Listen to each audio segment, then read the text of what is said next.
Good afternoon, good evening to wherever everyone is in this big world. Today on Mixing Monday, we're going to talk about large events, multi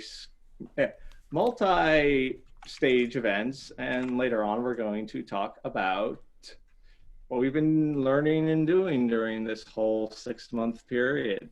So, I'm going to mine's going to be kind of a longer one. So, Michael and Liam and Do, you can all kind of share your stories. They can be long, short of your experiences with events. And to give an example, we've all told these stories. This isn't going to be stories or experiences or advice from one night stands with one band, go in, band plays and leaves. That's a whole nother discussion. This is more on those. For example, multi-day music festivals, even one-day music festivals, conventions that have multiple rooms, or like take a block party, a multi-stage block party. That's those kind of things where it's not just one stage, where there's all this logistics and all this. So, anyone would like to start? Go right ahead. Well, first, I'd just like to say thank you to Michael for turning up. For anyone who's watching that doesn't know who Michael is, he works with Rational Acoustics, developers of Smaart, and he's on the podcast, the Signal to Noise podcast, who I'm sure a lot of you are listeners of. Michael, when was the last time you worked on anything of a large scale? I know from your podcast you've got bits of work in here and there, but can you think back to anything interesting that sort of fits with today's topic? Well, yeah, it's been a while since I did something big. I think November, I did an 1,800 seat theater. That was a one-off, though. That doesn't really count. I will tell you about my first tour. It was a very niche artist. So it was an artist who, if you're in certain circles, the artist is a very big deal, and if you were not in those certain social circles, then you had no idea who the artist was. Much like a YouTube musician today, where they have very small but very devoted followers, and so they're either big or tiny, right? It's like micro famous, I think would be the expression. Okay. And so when you tour with an artist like that, what you end up with is a real hodgepodge of venues, because in all these little towns across the country, you're doing little clubs where you might have 50 people or 100 people or 200 people, and then they're going to go and play at some convention and they're going to have 5,000 people, and 10,000 people. So it's an odd sort of whiplash, because you never really settle into a room size. If your whole tour is 200 person clubs, then you get that figured out, and then consistency becomes a little easier. But when you're hopscotching between these little tiny ones and the big ones, the I think eighth or ninth show we had done a bunch of little clubs, and then we were in it was a convention. I think it was in Georgia, Atlanta, and it was about 5,000 people, and I was 19 years old, and I had never mixed on a large format system before. So in these clubs, you've got little Personas boards and little Soundcraft boards, and this was pre X32 days, so it was a lot of like Allen Heath GL22. Yeah, I'm dating myself, right? So it was like the kind of old analog things, and you would see like Studio Live, I think, was the little desk that you would run into in the digital world, and I think there was an LS9 thrown in there. So when we got there, I was very nervous, and I went out to front of house to see what was happening, and it's like there's barricade. I was like, oh shit, this is a big enough show that there's barricade. Like wasn't something I was used to dealing with, and so now you got to get credentials, and you got to get them to let you in and tell them who you are and who you work for, and so let me in, and I start talking to them, and it's super loud. The PA was, I think, it was the Q series boxes from D&B, and that was it's not a big array, but that was that's an intimidatingly large if you've never mixed on a large format system before. Yeah. And out at front of house was I think it was an SC48, the Avid desk, and I hadn't worked on one of those either, and I was like, oh, this is gonna be terrible.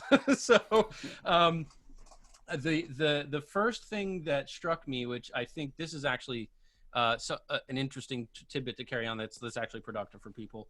When the rooms get that big, the thing that we all do in the clubs, which is like just, hey, all right, let me get snare, like that doesn't work when you're 90 feet from the stage, right? So all of a sudden they can't hear you unless you're using a talk mic that's tied into all their wedges of their ears or whatever they're on. So the talkback system, the comm situation, all of a sudden is really important. And the person who was the system tech there did not have a talk mic set up and didn't know how to set one up, Nice. which is interesting, right? So Yeah.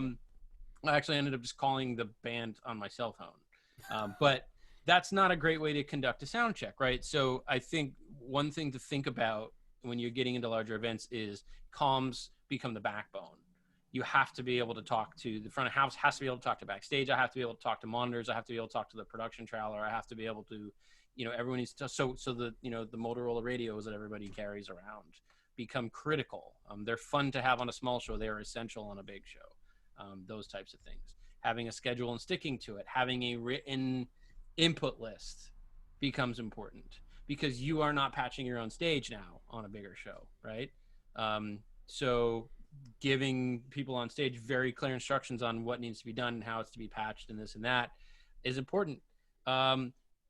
Anything that I'm now removed from my own production environment, like make sure that all of your mics, if you're carrying your own mics, like label them like clearly. I use pink spike tape with my initials.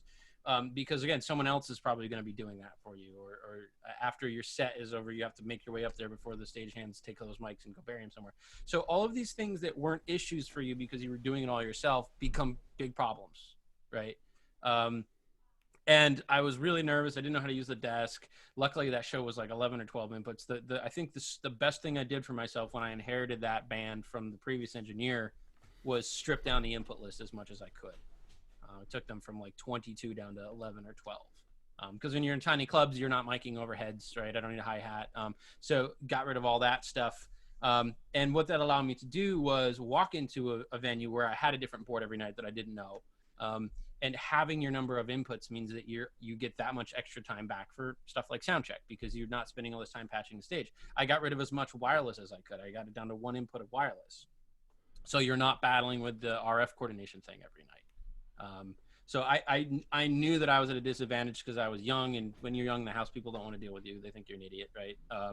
And I was working on a different console every night, most of which I didn't know how to operate. So I said, I'm going to remove as many variables as I can up front. So when I get into these situations, I can have more time to focus on the things that I need to focus on.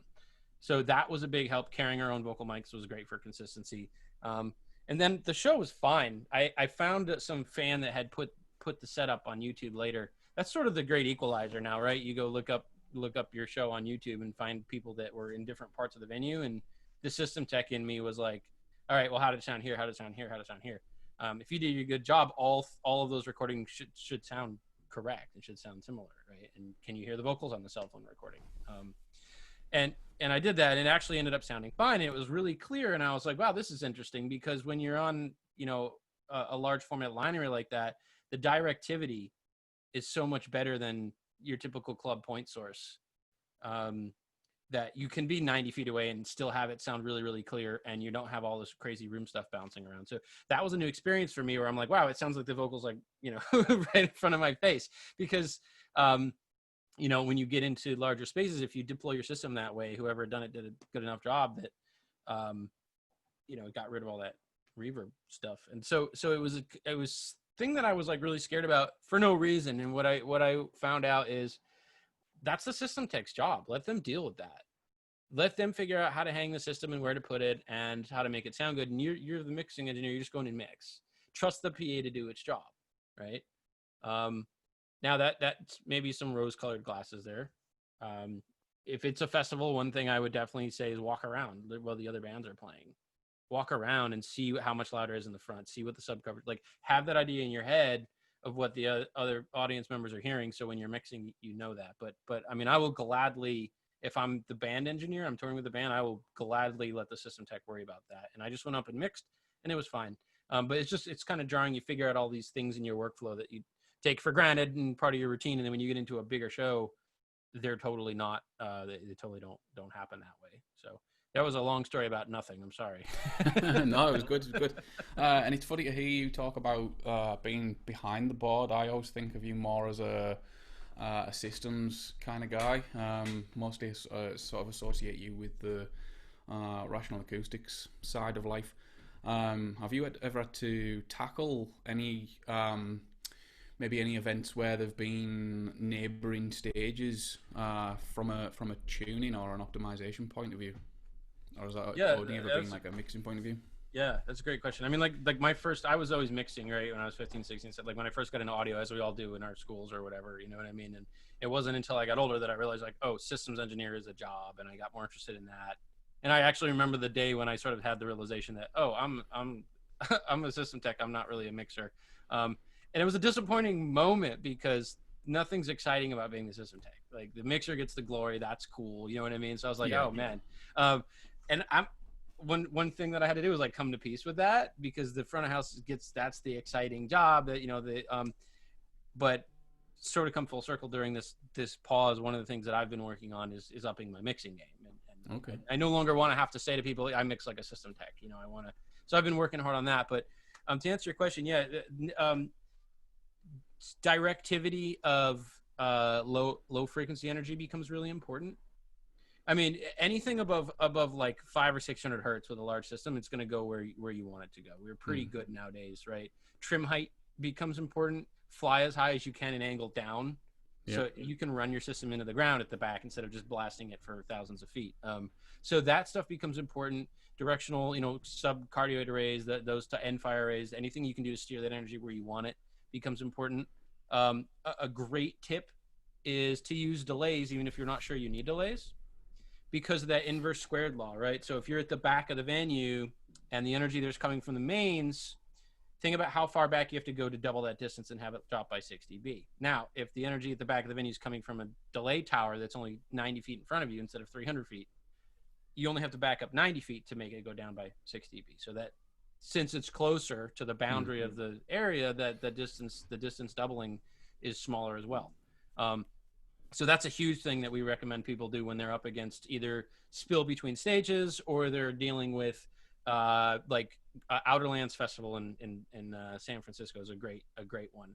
They're in the middle of the city. They can't have all this stuff blowing all over the place, right? So getting up high and aiming down in, and then using delays to cover those further back areas, and actually using them as relays, not just delays. So like saying, okay, everyone behind front of house, you're going to be covered by this separate system. It gives you a lot more control over the bleed that's happening.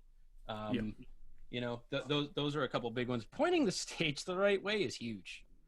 Because the popular thing is like, where's the sun going to set? And we're going to face it in a way so the sun's going to set first and we can use our cool lights. But think about which way you're aiming thousands of watts of acoustic energy. You know what I mean? Because the best defense against that stuff is just not sending it over that way to begin with. So, and those are some basic things. Now, the rigging thing is tough because people don't want to pay to get a 35-foot tower when they can pay less and get a 20-foot tower.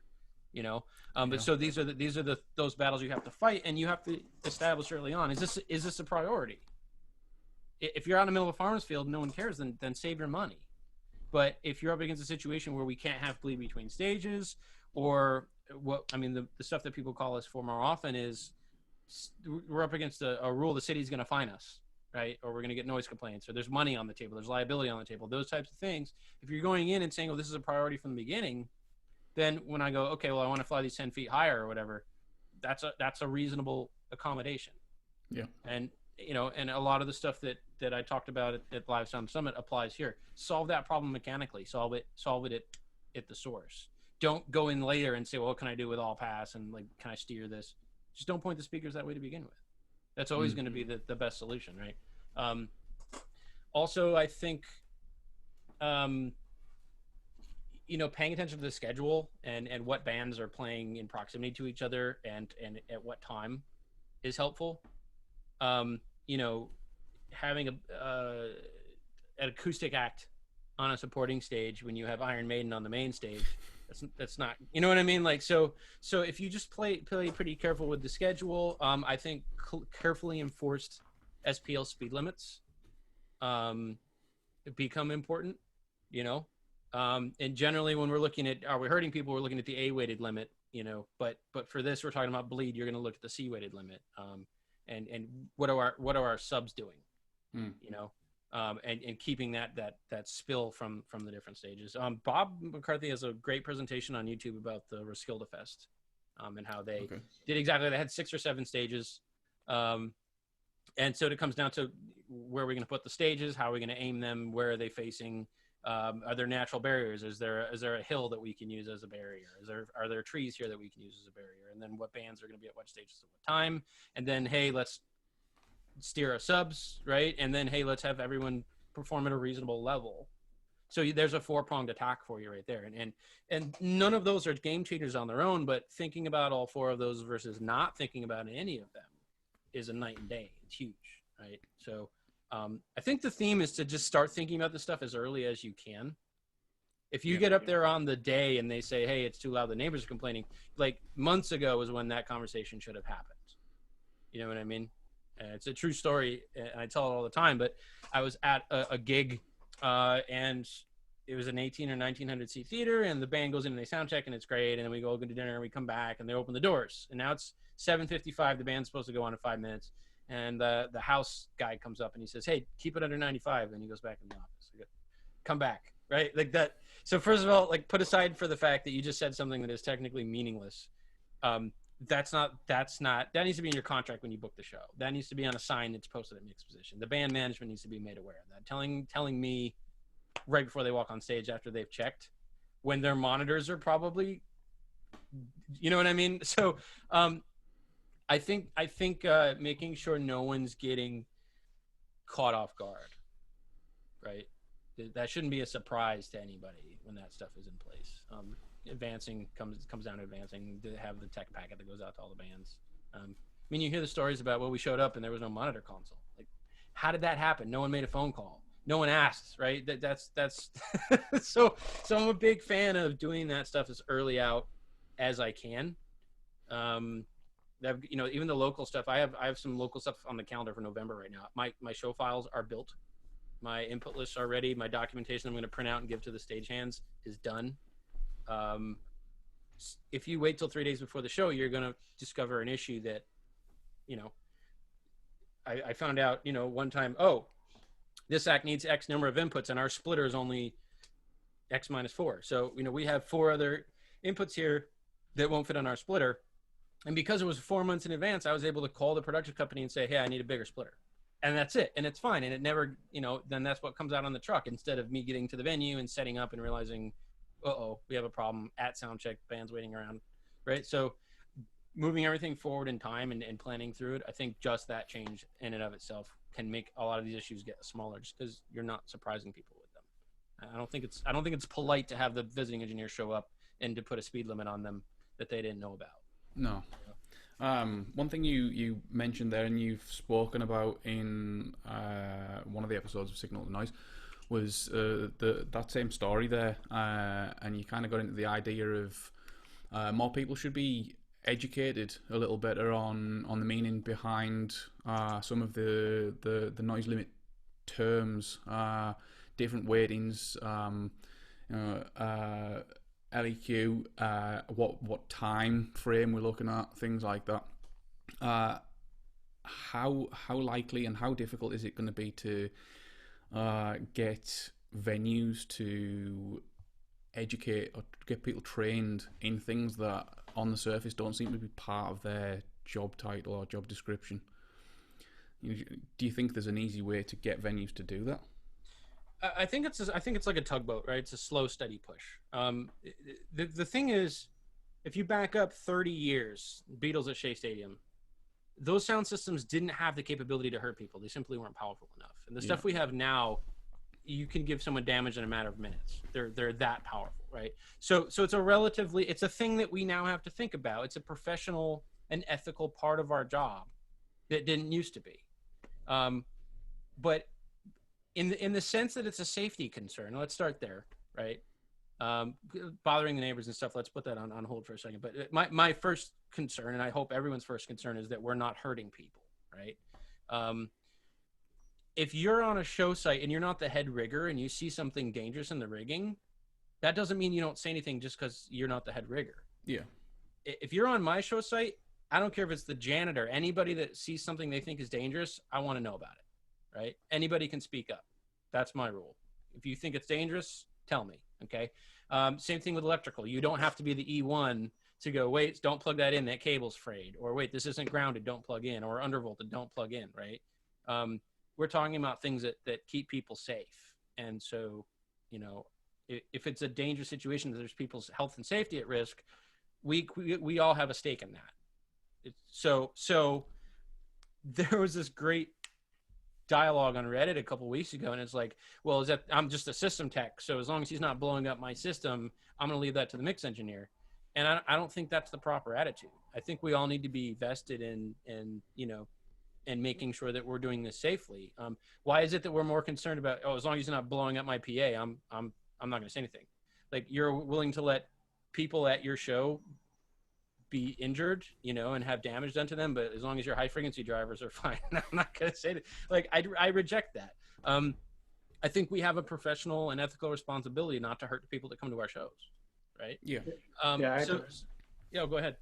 Yeah, I was just going to totally agree too with you, Michael. It's like I make the running joke. I'm the one sound mixer where the production manager has to say, actually, can you turn it up? I will often push for, and both in like technical and non-technical ways of trying to keep volume down. And whenever I hear stories, like, I won't name them, but there's a mixer in my local union. I'm a union member, and I heard a story where he was just playing a movie, and he said, let's see how loud it is before people start being in pain. And I'm like, you should be fired and not allowed to touch a mixing console again. The fact that you even attempted to do that, like, as our duty, like, yes, we all like to say, you know, make the best sound possible and all this, but I'm like, we have a duty to, you know, have the people in the audience be safe. And sorry, I kind of went off on a tangent, but it's like, I took an OSHA class a few weeks ago, and most of the things they taught us was nothing that was like, oh, wow, I have to go to college for 2 years for this. So it's like, no, it's like the basic stuff. Like you said, if you see a broken tool, you know, tell management, you know, that it needs to be fixed. If there's a frayed wire, if, you know, sound system's too loud. And I've done events, which is kind of in my main bit where I'm going to talk, where it's just, I'm like, how is it this loud? How there's, okay, you like it loud, and then there's, are you in your own world, and are you just deaf to like 100 degrees where you don't see people running out the room, plugging their ears in pain because you've, one, pushed the system beyond its limit, and two, made it so loud that people are in actual pain. Yeah, and I think that's, I mean, you raised a couple of really important points there that I want to touch on real quick, because I think they're very important. Number one is that there are certain expectations, like, you know, Iron Maiden versus James Taylor. Okay, so think in your head about what you would expect each of those shows to be like in terms of SPL, right? So there's some clear expectations that we have as an audience member, and a lot of that's subjective because it's art, right? So we can't objectively say this music's not loud enough, it should be louder. Like, we all have our own views on that, and there's a lot of psychoacoustics that goes in. I actually have a talk about, I'm giving on Thursday with Pooch and Jim Yak, and we're talking exactly about how to mix around an SPL speed limit. So how do we stay safe, but how do we make your show sound big and have dynamic impact and all that stuff? So that's another topic, but there is an objective point when we can objectively say this is unsafe, right? So it's only a matter of opinion until it's not. And one of the small but really important changes that I pushed for, and I got my way, is that going forward, version 8.5 of Smaart, when you do SPL logging, I don't know if anyone's played with the tool, there are some metrics that show up by default. When you hit start logging, you're going to get SPL fast and slow in unweighted CA. You're going to get a 1-minute LEQ in those 3 weightings. You're going to get a 10-minute LEQ in those 3 weightings out of the box. You don't have to do anything. You can also create whatever else you want. But what I've asked to do is, by default going forward, exposure for OSHA and NIOSH are on that list. So we already support exposure metrics. It's a dosimeter, right? So you're not doing this thing where you're taking a 15-minute A-weighted LEQ and you have to go get the table and get the calculator. We're not doing that. It's as a dose. It's a percentage. Just like if I don't ever watch Chernobyl, the HBO series, it's awesome, right? So the little dosimeter badge, that thing starts beeping when you hit your limit for the day. Same idea. This meter hits 100, it turns red. That's your dose for the day. So that is now enabled by default. You don't have to go and do it. So what that means is anyone who's logging SPL is automatically generating exposure data. And I think that's a tiny change from a coding point of view, right? But it's a very important thing in terms of having the information. And, you know, a lot of times we're not the SPL police. Just to mention, you know, there are shows that I go to where my entire role is to gather SPL data, right? It is not my role to tap the guy on the shoulder or girl on the shoulder and say, turn it down, you're too loud. But a lot of these conversations have to start with bringing this information to the table. Because if we don't have any information on this, then we're back to what you said, where, well, he thinks it's too loud, but I think it's fine, right? We're back to he said, she said. So this dialogue can't move forward unless we have objective data. So that little change, I think, is going to go a long way towards that. I have, since we added that feature, I have not mixed a show where I didn't have an exposure meter in the corner of my screen. Just having the awareness of that, I think, is really, really, really important. That's going to be a big step forward for everybody. You know, I think seeing those numbers go by, the realization that, hey, wow, this is serious. We are, you know, as a field, we need to do better about not hurting people. And that shouldn't be a controversial statement, right? There's some subtleties there. That's another great topic. Here's the thing. The ball's no longer in our court with this. Why? Because we now have thousands of people in the room with an Apple Watch on. Yep. That Apple Watch now says, hey, it's too loud in here. You're at risk for hearing damage. So it's no longer what we decide is appropriate for them. That you know, it's not in our hands anymore. It's on their wrists, so to speak, right? So it's not a big secret anymore. So the first person that goes to Live Nation and says, I went to this show and my Apple Watch said that you damaged my hearing, I'm suing you. And Liam, you're in the UK? Yes. So you guys have a lot more legislation in the books than we do in the US here. A lot of Europe has pretty strict regulations, but the US doesn't yet. It's coming quick. But I think, you know, we're starting to gain more of a consciousness about this. The other thing I've noticed is, quite frankly, people seem to be more happy when you take the level down a little bit. I mixed a series of 3 shows at this theater in my town, and we were cruising, you know, a 15-minute A-weighted LEQ. We were like 80, 89, somewhere in there. And the box office guy came out to me and he said, these are the first shows we've ever had here where people didn't come to me and complain that it was too loud. They actually said it sounded good. They enjoyed themselves. They stayed for the whole show because they weren't being assaulted. And I think that the average audience member has sort of an expectation that it's going to be too loud. That's what happens. You go to a concert, it's going to be too loud. Everyone go online and look at how many people ask the question, why don't they give out earplugs at concerts? And that's a crazy question, because the better question is, why is the concert that loud?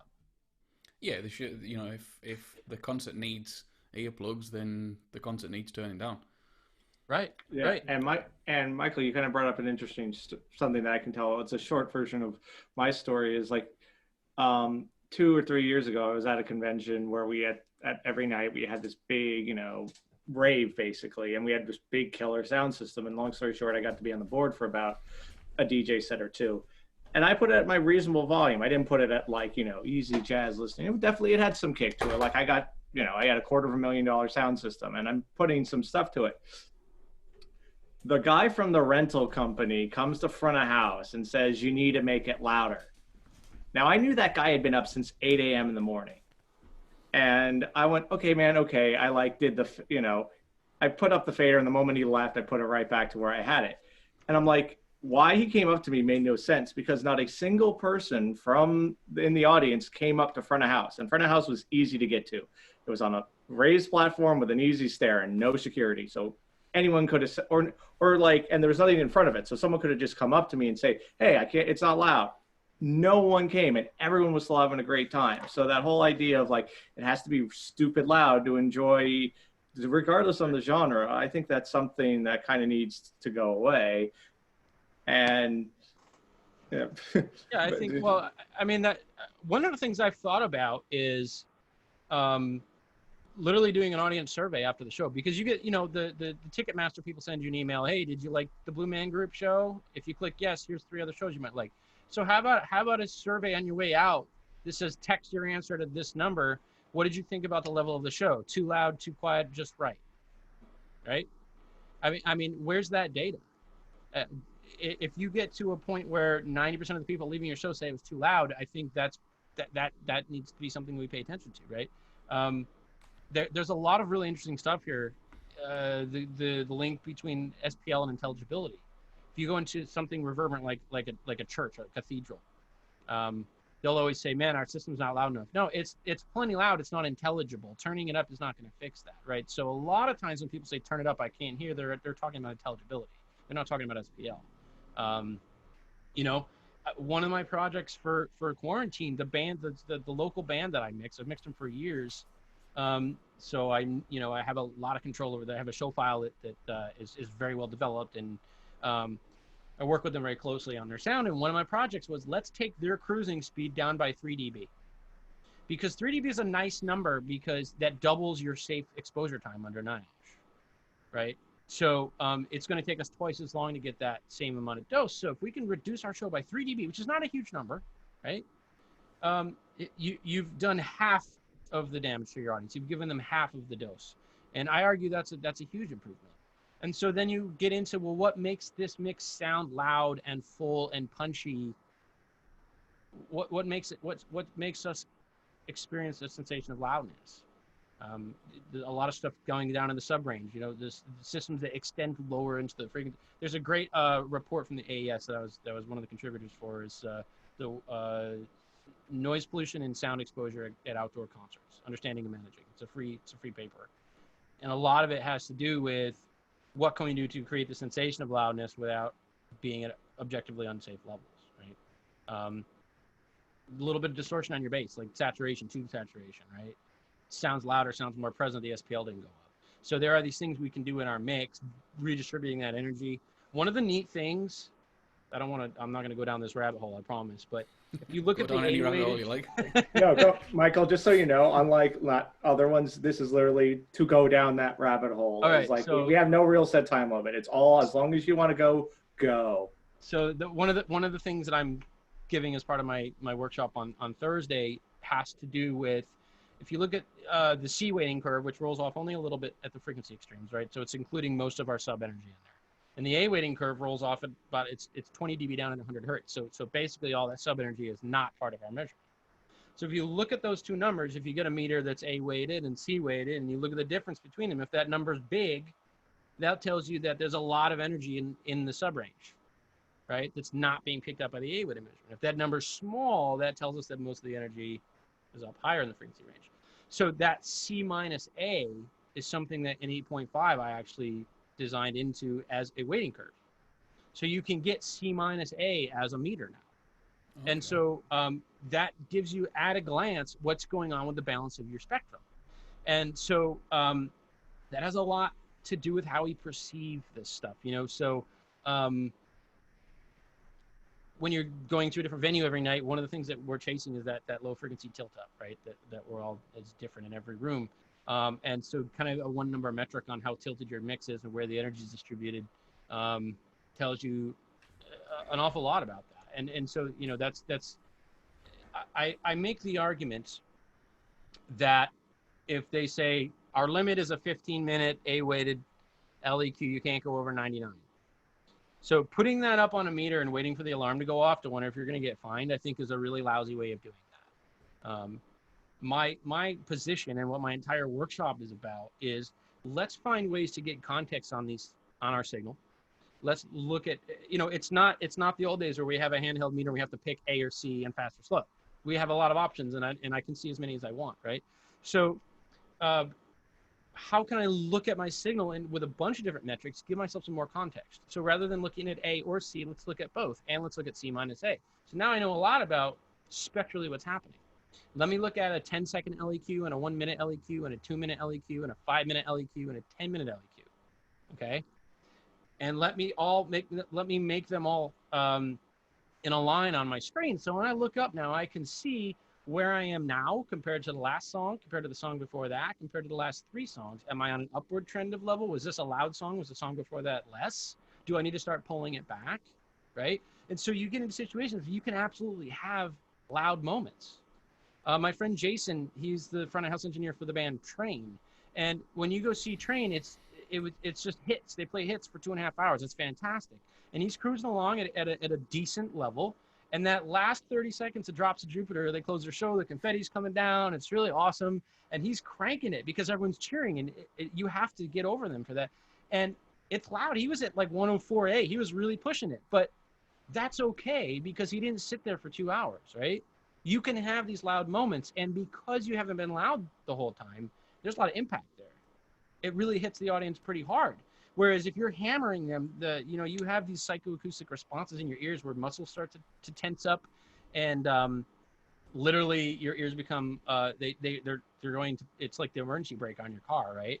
They're battening down the hatches, and you can that's where you get ear fatigue. That's a big part of it, is those muscles clenching. And then you have to turn it up more to get more impact, and it's a spiral. You can't. My virtual background's taken. There we go. This is the Majestic Theater in New York, by the way. That's It's also. I feel like I've seen that picture somewhere before. Yeah. I think. Wait, wasn't that the one you? I think if I remember it, didn't you use that theater for your live Sound Summit presentation? No, but it looks very similar. This is my exactly. dream gig. This is Phantom of the Opera in New York City on Broadway. That's the famous chandelier. Yeah. Well, it's also interesting, Michael. You mentioned the dB limit and all that. It was like. When I heard, I'd always felt there was a period I had where I was like, am I the only sound guy out there who cares about it? And then I heard an interview with Pooch, and I was like, okay, this guy's mixing Bieber, Maiden, all these big acts, like with the exception of Bieber, but all these big rock acts that I love. And I'm like, oh, and I'm like, oh, so, and he was talking about this idea, and he's recently talked about it with Chris Rabel. It's Chris, I think he does the one with. But anyways, they were doing this whole episode about perceived loudness. Because I'd actually asked during the Live Sound Summit about that. He said, unfortunately, it's going to take a long time. But it's like that of all the many things you can do. And even recently, I think last week or something, Liam and I were on another presentation with him. And I forget who's the other guy that Pooch was with during. It was the part that was relevant was he said, not only volume, it's dynamics. It's like having that, that push and pull. And that's what makes it so powerful is and I do that too when I mix. It's just this idea of I'll literally grab my master fader and pull it down to minus whatever for a bit on one song.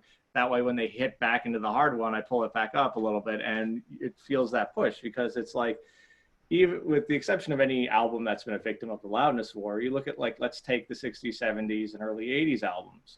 You put that waveform in your DAW of choice, and they're all over the place.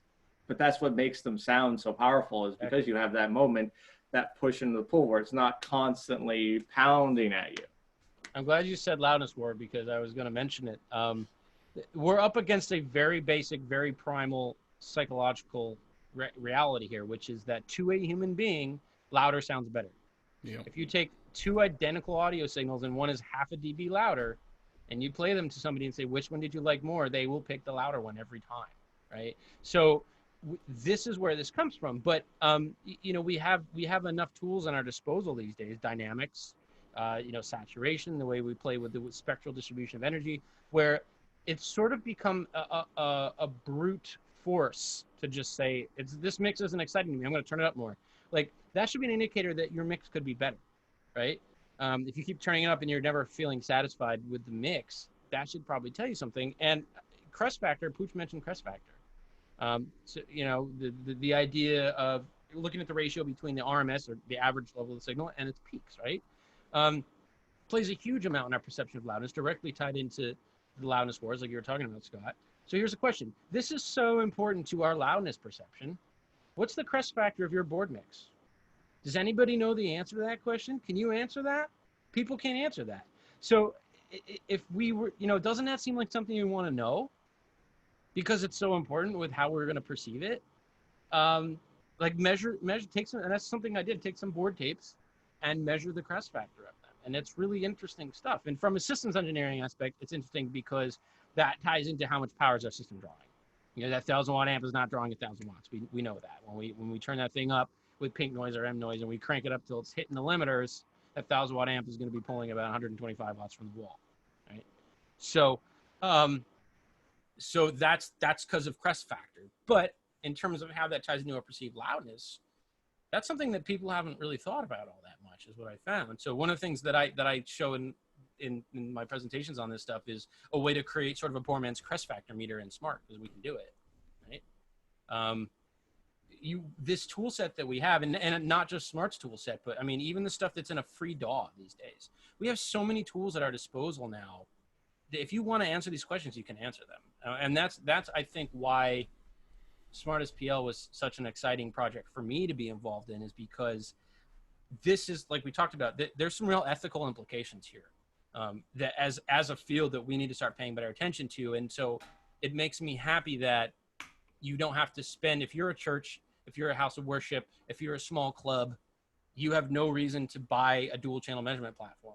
That's not a tool that you probably need, right? A lot of people, like churches, they're not going to use that. A lot of them, they want to put a number on the screen. So the fact that we can now do that, and they don't have to make an investment for tools that they don't need, they can just say, well, we just want the SPL stuff. Here you go. Okay. That to me is very important from an ethical point, because I don't think it's right to like gatekeep this knowledge. We're talking about human health and safety here, and so back to what we started talking about. I think awareness is just a part of it. I mean, if you read the foreword of Bob's book, he talks about a similar thing with audio analyzers. He said we started at a time where people thought we were crazy by trying to go out to a show and bring an analyzer with us, and he says now they think you're crazy if you try to do it without one, right? And so that's flipped, but it's taken a long time. So it's not going to be a next year thing. It's not going to be 2 years thing, but we can't go back. This is now a thing that our industry is paying attention to, and it will only become more important as we go. And we're never going to return back to the 1950s when we didn't know smoking was bad, right? Those days are gone. We know it's bad now, right? So you can have whatever argument you want. If you want to smoke, but you can't be like, oh, I didn't know it was bad for me. That, as Austin Powers would say, that train has sailed, right? So, so I think the slow push of having these tools available and having them be in common usage, and part of my research working on the Smaart SPL tool set was to just take it to concerts. I spent 3 months just taking it to concerts. I don't know if you go to the product page on the website, I built this it's a 5-inch LCD that attaches to the meter bridge of my console, the doghouse. And I just put my little SPL meters up on there. So I have a heads-up display on my SPL meters. So I was just taking that thing out to shows and logging shows and showing it to the engineer and saying, what do you think about this? I can do this. And then saying, okay, well, which of these is helpful for you during a show when you're mixing? So learning, what do engineers want to see that's going to help them be more aware of this stuff? When an engineer says, oh, what's the difference between NIOSH and OSHA? And to be able to answer that question in one sentence. Because the first time an engineer asked me that, I knew the long version, I know all the math, but do you have the 30-second elevator pitch? So, that's the other thing is our industry needs to get better at how we understand these concepts. We should know by now that saying keep it under 95 is a technically meaningless statement. Yeah. So when you're finding a band, when there's money on the table, management has to pay thousands of dollars because you went over a limit that doesn't make sense. How do we move forward from there? So what I did when the guy said that to me is I said, oh, come here. And I showed him my computer. I pulled up the SPL history timeline in Smaart. And on that screen, you've got 10 different traces for the different metrics, right? And I said, these are all the different ways I can characterize the same data, but it's all coming from this microphone right there. So we need to agree on terms. If you tell me a way to characterize this data and a measurement that we can agree on, then we'll put the number up on the screen and we'll do that. I'll make that happen. But what you just said to me is, oh, you're going to the store. Can you get me 7? 7 what, right? You didn't give me enough information to even make a good faith effort at complying. And what he said to me was, well, that's just a number that we have in our contract. And yeah, we don't want it so loud that the clock on the wall in the concession stand vibrates. That's their metric. Okay. Scientific. So, but what I said is, well, I can objectively characterize that for you. If you want me to come in on an afternoon, I can tell you what frequency at what SPL will cause that clock to vibrate, and we'll start there. So I'll come down and I'll sit with you, and we will talk about these different metrics. and we will talk about the way to characterize this stuff, and we'll talk about what's safe, and we'll talk about what bothers your neighbors, and we'll talk about what the local regulations say we have to do, and then we can put a number up that's going to make sense. And for a theater, for a 2,000 seat venue, for them to spend $299 on a copy of Smaart SPL or RT capture, there's a couple products out there on the market that you can spend a couple $100s on, and now we don't have to have a big argument about it, right? It's fair. It's not a game. I don't think this stuff should exist to fool people. I don't think it's a gotcha. I don't think that's fair. We have to be respectful to the neighbors. We have to not hurt people. But most importantly, the show has to be a good show. That's the whole point. Because the most efficient answer is turn the PA off and everybody goes home.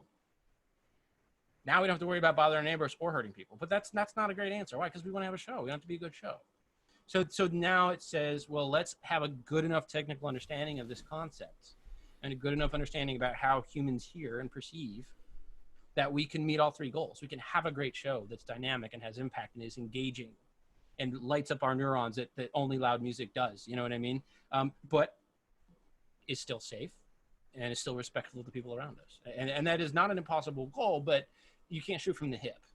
So all the things we talked about which way the stage is pointed and how high are we gonna trim this, and those all relate back to these three concepts, which is let's do it at a safe level, let's not bother the neighbors, let's have a great show, right?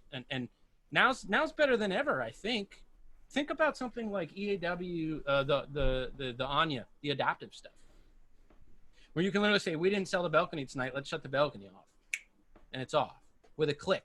You're not flying your boxes back in, you're not shading anything. We have amazing technology that you can cover out to 75 feet, and at 90 feet, it's gone. We can do that, right? Mm. So I think our field is in a great place in terms of technical capability. We have the tools we need to do this. We need to educate ourselves, and like any tool, Smaart or a line array or a microphone, right? It's only as good as the person who knows how to use the tool. My mom could go open up Smaart on my computer right now, but she's not going to be able to make good decisions as a systems engineer.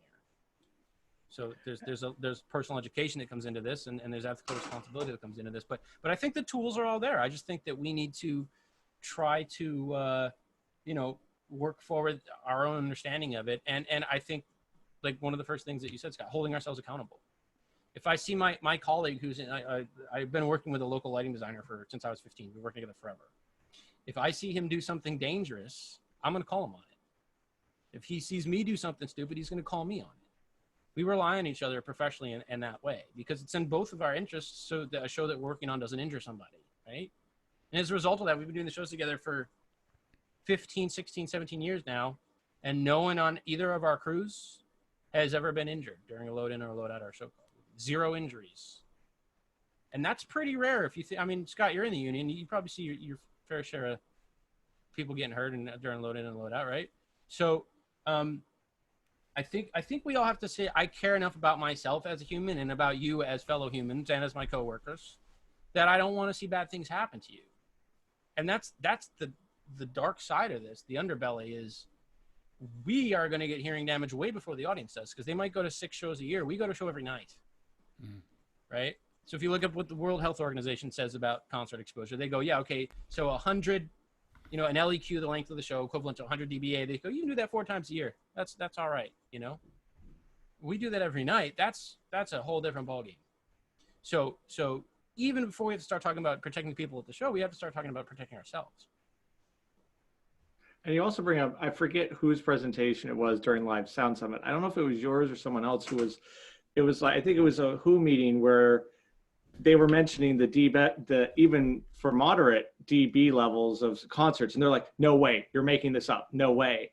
And I said to him, I either forget in text, I was like, take him to a concert. And his first reply, I forget what was like, oh, they're never, I'm like, no, these are the kind of people you have to take. And it's like, there's a big issue, not only on dB and volume level, but there's a lot of things in our industry that I've said on multiple of these is like, the problem is we've all been told some version of this. You're doing your job right if no one notices you, which is great, but that has a problem. There's a whole bunch of legislation that is in every other industry but ours. There's things that people talk about that other industries, like, for example, like, I'm just going to pick it randomly. Sexual harassment happens in every industry, but I'm willing to bet if you compare the amounts of sexual harassment reported in our industry versus, the construction industry, the unreported amount in ours is probably going to be higher because we're always told, don't speak up, don't let anyone know who you are. And well, I also think structurally we don't have the same things in place. If you work at IBM, you know who to go to if there's an issue. You have an HR department. There's policies in place. They have a company lawyer, right? There's a procedure in place for dealing with something of that nature. If you work at the production company down the road, I'm willing to bet there's probably not something in place to deal with that. And until you know what I mean? Until you get to a very large company, but your local companies that like the one down the road from you, they have 11 employees. That stuff's not in place. And so I think it's a whole different climate. So we do need to self-police.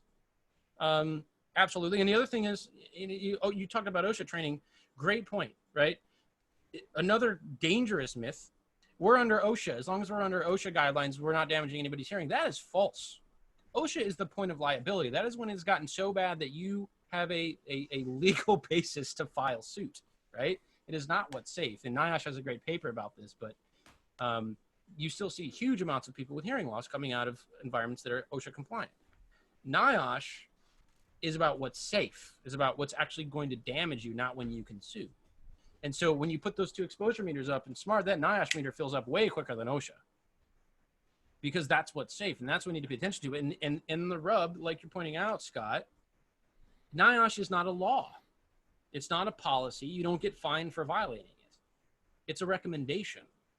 It happens to be what the medical basis is for what is considered safe. It's very well informed by science and statistics, but it's totally optional.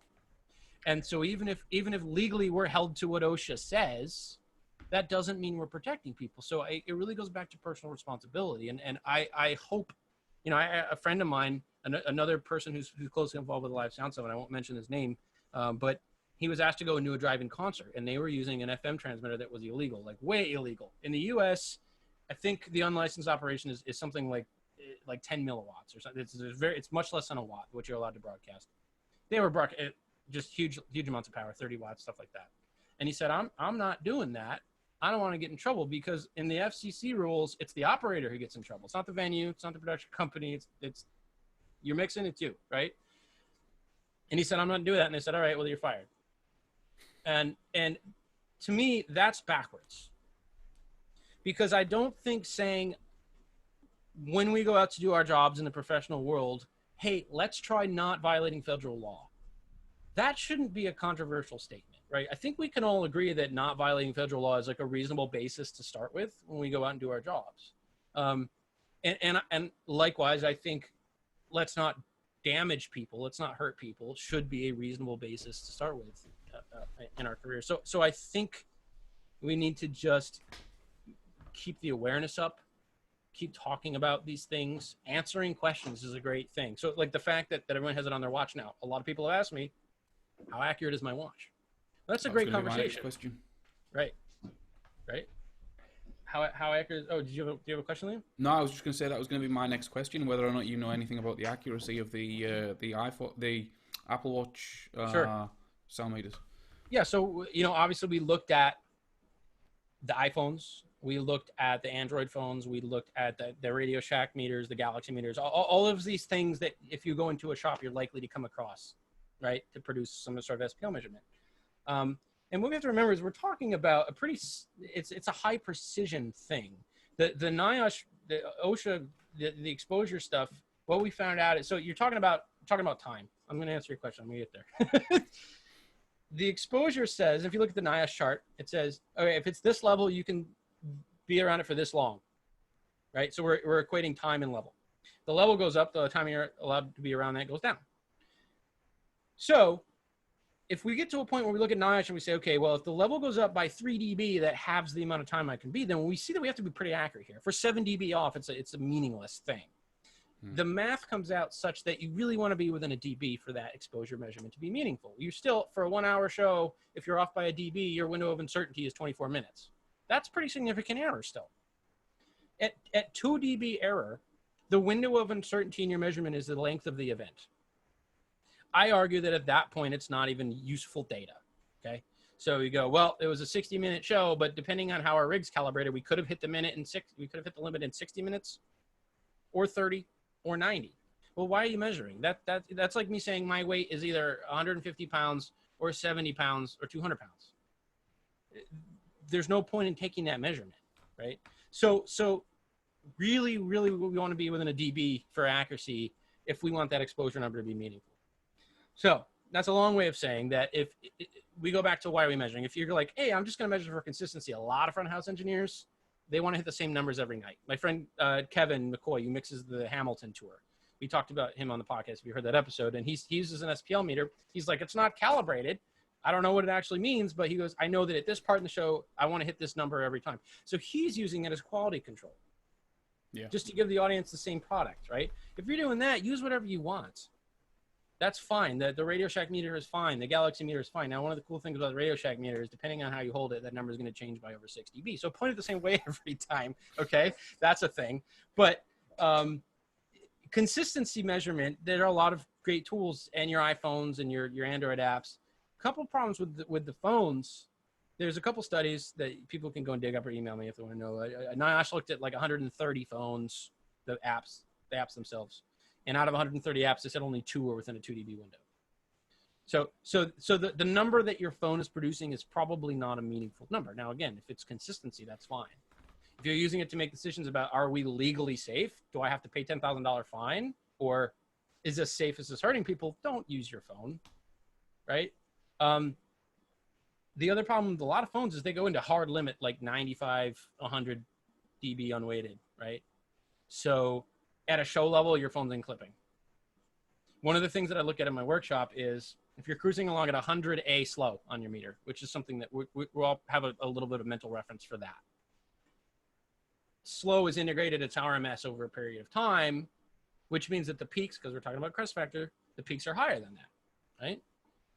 Also, we're looking at A-weighted. So we have full spectrum energy down at the base region that the A doesn't see. So if you put those two things together, if you're cruising along so I looked at a bunch of concert data. What I found is on average, when the average A slow value was about 100, the peak value, instantaneous peak transient at the mic was 135 to 140. So that's why we recommend that your rig can cleanly get up to 140, because people say, I don't mix that loud. I'm like, no, you don't understand. Crest factor, weighting, right? So that stuff is clipping. Your phone is in clipping immediately. And you may not know it. I went to a really, really, really loud concert by a band that I won't mention. And I looked down at my phone, it said 94. And I said, there's no way in God's green earth, right? My phone was in clipping. So again, the amount that you invest in your tool and the professional quality level to which we hold the tool has to go hand in hand with the seriousness of why we're measuring. That's the short answer. And just as a side note, Michael, you bring up an interesting point of us using our phones, and I'm reminded there's a Ron White joke where he's talking about his wife cooking, and he says, yeah, it got better when she realized the smoke alarm wasn't a timer.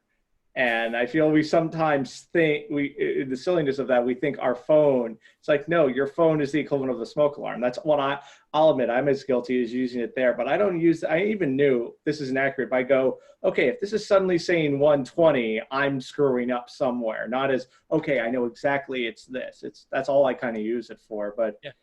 Well, the relative measurement is important. I mean, the whole idea of a transfer function measurement, that's a relative measurement. That's our main weapon in systems optimization. So there's real value to saying it's 7 dB louder down front than it is here. That's really important information.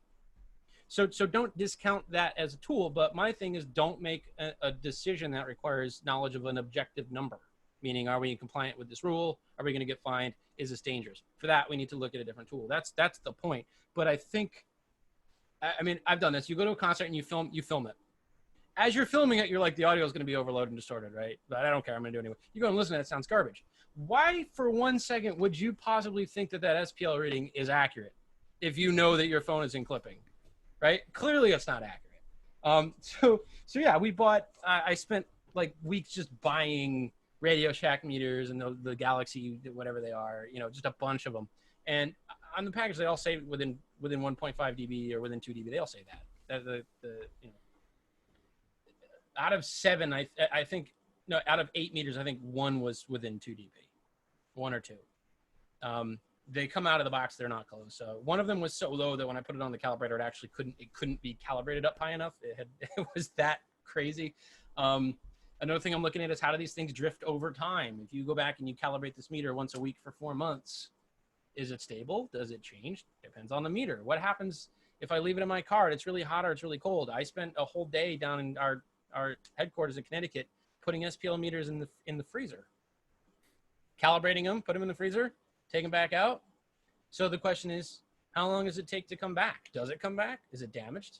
Right? These are important questions to ask, I think. Measurement my experience. See, so I left my rig in the car. How long do I have to let it get to room temperature before I start taking measurements? Or like when you're on tour, you know, unless you have it on your backpack with you, especially during winter, if it's in your, you know, your work box, that work box is on an unheated 18-wheeler truck. Yeah, yep. So that's going to, even if you go back to room temperature, that's probably has hit some damage there too. And what's kind of, you mentioned calibration, and maybe I haven't found the video, and I'll admit I haven't looked for it, but it'd be interesting if Smaart released a short video of like, hey, here's how to calibrate, because, you know, it's with Funny any kind of, because I was like, there's several other tools, not even not audio, like it's a literal example, take a sniper rifle and that scope.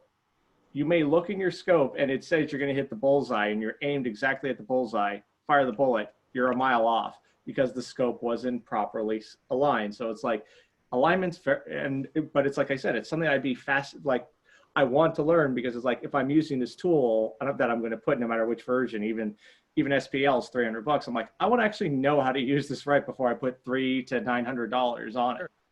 Yeah, absolutely. And I think that's, you know, I think training can't be underestimated here, because like we talked about, I mean, anybody can go out and buy these tools. It's like the kid at high school, or he's really excited because he got a nice car, a nice gaming computer. I'm like, yeah, did you build it? Like, you just had money. That's all that means, is you bought yourself a thing. You know what I mean? So like, getting access to the tool is not the issue here. The issue is, do we know how to use these things? So there is a video on our YouTube channel, and it's like 2 minutes long. It just shows how to calibrate for SPL. I can walk you through it now if you want to see it. I can share my screen if you're interested. Yeah. Okay. Yeah, go right ahead, because I be honest, when I thought Smaart videos, I thought, oh, all your, you know, long online webinars that you're doing for Smaart. I didn't even think that you guys so it's cool to know you got that. There's actually there's a whole playlist on YouTube. It's called Version 8 Program Operation. And I hope you like my voice, because it's all me doing the narration, but they're all like 2 to 3 minutes long.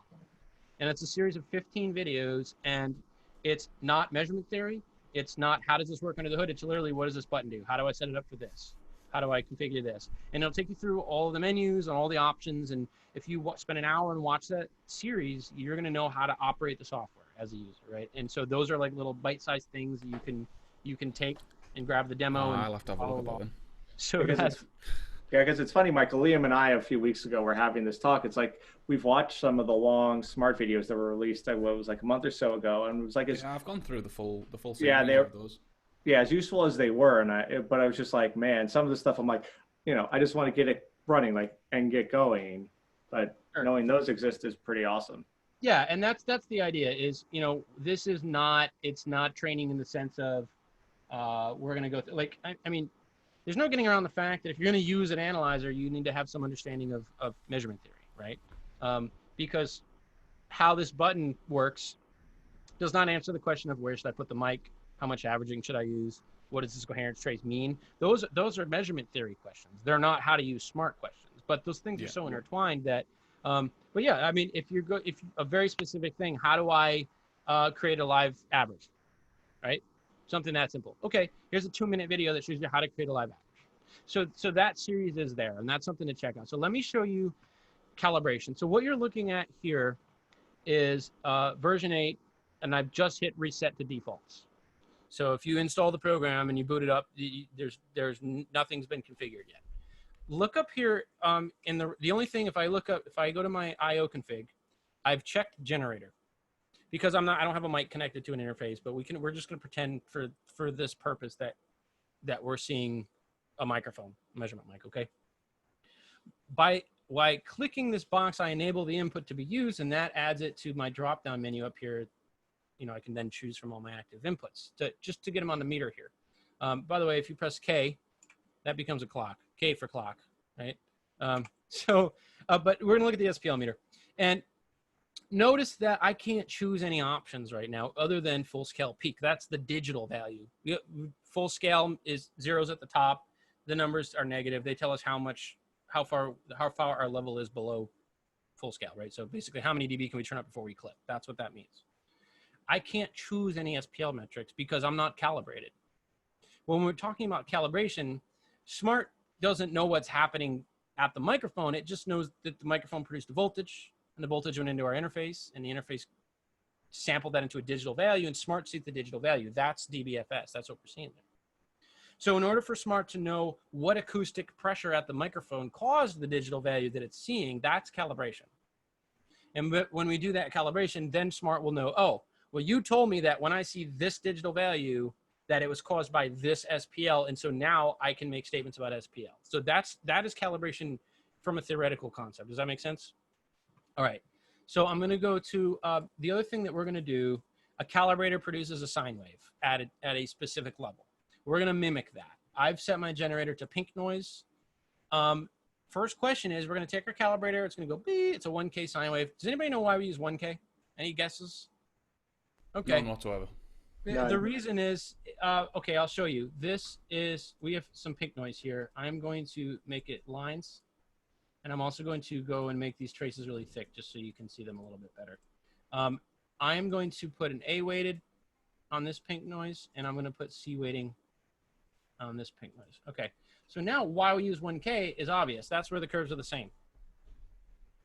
So if you have a hardware meter, it doesn't matter if you're using an A weighted filter, a C weighted filter, or no filter, also known as Z weighting. The curves are all the same. So by using 1K for calibration, we don't have to worry about the weighting curve that we're using. 1K is 1K. Okay, so that's why it's 1K. So we put our calibrator over our mic. It's going beep. It's producing a tone. Now the calibrator will tell you what the tone. Sometimes it's 94. Sometimes it's 110. Sometimes it's 114. Depends on your calibrator. That's not important. The question we need to answer is, where do I set my preamp? And you all mix. So the answer is the same. We want to leave enough headroom so we don't clip. Right? An occasional clip on a snare drum channel once every 5 minutes. Not that important during a concert. I'm not worried about that. It's really important when you're trying to measure a 15-minute LEQ, because you can't average a bunch of samples together when some of the samples are clipped, undefined. You can't average that. You can't divide by 0. Smart's going to flush those buffers out. So those averages become invalid if we clip. So we don't want to clip. That's important. And based on our data, what we say is we want to be able to get up to 135 or 140 cleanly without clipping. You don't have to trust me on that. I go into it. We talked about it in SoFlo session 6. Actually, we talked about why you want to be able to get up that high. But let's say 140 is our goal. Okay. So also I'll tell you that the calibrator that I use produces a tone of 110. So if we want to be able to get to 140 and the calibrator is producing 110, then logically I need 30 dB of headroom above that tone. Does that make sense? Mm-hmm. So to mimic that, I'm setting my generator to give me a sine wave at -30. So if we look on the meter, this is sort of what you would expect to see. I'm going to go back to using bars here. This is exactly what you'd expect to see if you put your calibrator on your mic and you adjust your preamp till you have 30 dB of headroom above that 110 tone. Notice what it says on my dBFS scale up here, -30. Okay. So now let's calibrate it. And by the way, I can shortcut to the I/O to the SPL config dialog by clicking on the SPL thing. All right. So I'm going to go to I/O config. I'm going to select this channel, which we're going to pretend is a microphone, and I'm going to hit calibrate. And in this dialog, again, you can select the device and the input channel. If you had multiple I/Os connected or multiple microphones connected, you want to make sure you choose the right one.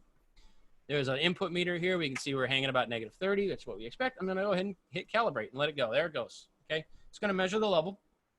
It takes an RMS over a couple of seconds so that if there's a temporary bump or some sort of noise in the environment, it's not going to throw the reading off. So we average a couple seconds together. Now, it tells me, hey, I measured -33 dBFS RMS. So let's just take a detour here. -33, this says -30. What gives? Any guesses? Is that the 3 dB Crest Factor? Exactly. Very good. So we're measuring a sine wave here. Sine wave Crest Factor 3 dB. So that's the peak. That's the RMS. We would expect them to be 3 dB apart, and they are. So now what Smaart is saying is this is the level I've measured at the preamp, at the converter. And now it's asking me what acoustic level caused this digital level. That's the fundamental question behind calibration. And I'm going to put in the box 110, okay? Because that's what my calibrator produces. If your calibrator produces 94, you would type in 94, okay? And now, based on those two pieces of information, the digital level we see and the acoustic level that caused it, it's created an offset value. So I'm going to hit OK, and now it's put that offset value here in this column that says cal offset. So now when I go up to my menu, I can see I can now choose my dB metrics, okay? So just to make a quick point, to maybe hopefully clarify this a little bit, I'm going to make 3 meters. Michael, while you're doing that, how much of this is available in Smaart DI? So that's a great question. So this is V8, and Smaart SPL has the complete SPL toolset from V8. DI has a very basic meter. You can do a single SPL, and you can do a single LEQ. Okay. So that's kind of the thing with DI is it's a stripped down, you know. Yeah. So that's one of the things that's stripped down about it. So now I will say a lot of people have DI and they say, well, I want to do SPL. I'm going to upgrade to V8. And you can, but if the only reason you're upgrading is for SPL, it's probably cheaper for you to just get Smaart SPL than it is to upgrade. Then again, not that we're here to talk about Smaart sales, but it's relevant. If you have DI and you decide to upgrade to V8, we don't convert your DI license into a V8 license. It's more like a loyalty discount, right? So you keep your DI license, you pay the upgrade fee, you now have a V8 license, but you have both. So now you have both programs. So for a lot of people, they go, no, I'd rather pay the extra money. I'd like to have both programs, right? So that's something to keep in mind. But again, that's not my area. If you're interested in that, give the sales team a call and they'll tell you your options. So I've got 3 meters here. I'm going to leave the first one on full scale peak. I'm going to put the second one on, now this is our acoustic peak. So it's not SPL, SPL is RMS. This is the peak value at the level it's C weighted. And I'm going to go to SPL slow C. Okay. So hopefully this is a nice illustration of what that calibration offset actually is. Yeah. And it's telling Smaart, when you see this digital value, this is the acoustic value that caused it. And I'll prove it. I'm going to take my generator all the way up to 0. So if you look at my meter over here, I'm clipping, right? This is, if I go any more, I'm going to overload. This is not where you want to live during a show, but just to make the point, my full scale value is now 0. This 143 should look familiar because that was my calibration offset. That's what that calibration offset is. It tells Smaart when you see 0 full scale peak, it's caused by this acoustic pressure. And the fact that we're looking at SPL over here of a sine wave, this is our crest factor. So this is the reason that, going back to the earlier conversation about reduced dynamics and you know, the sound was. So this is the conversion of peak levels. So reducing that gap between peak and RMS levels gives you a smaller, a lower SPL reading. Because the SPL readings are based on peak. Is that correct?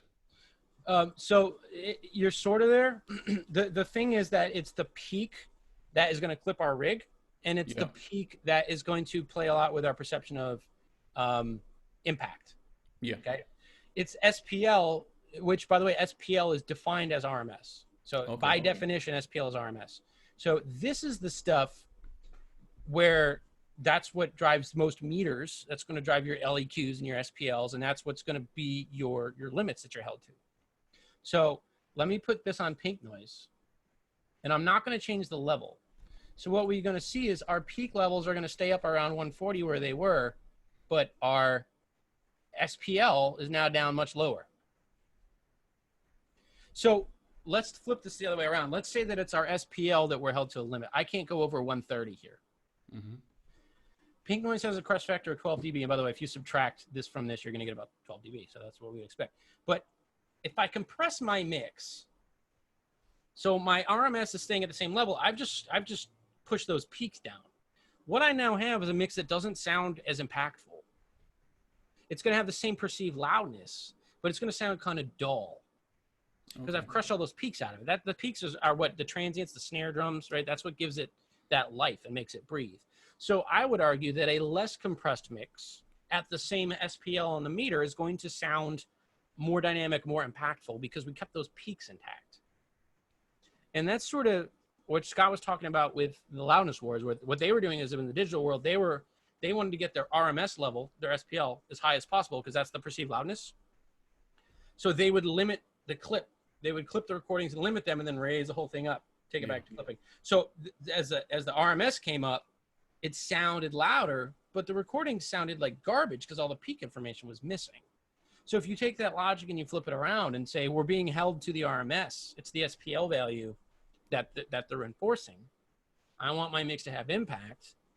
Then it's in my best interest to have a more dynamic mix with a higher crest factor, more peaks, right? So one of the things that I've found when I mix is that if I put a bus compressor on my main mix, whenever I go back and take that bus compressor off, I always like it more.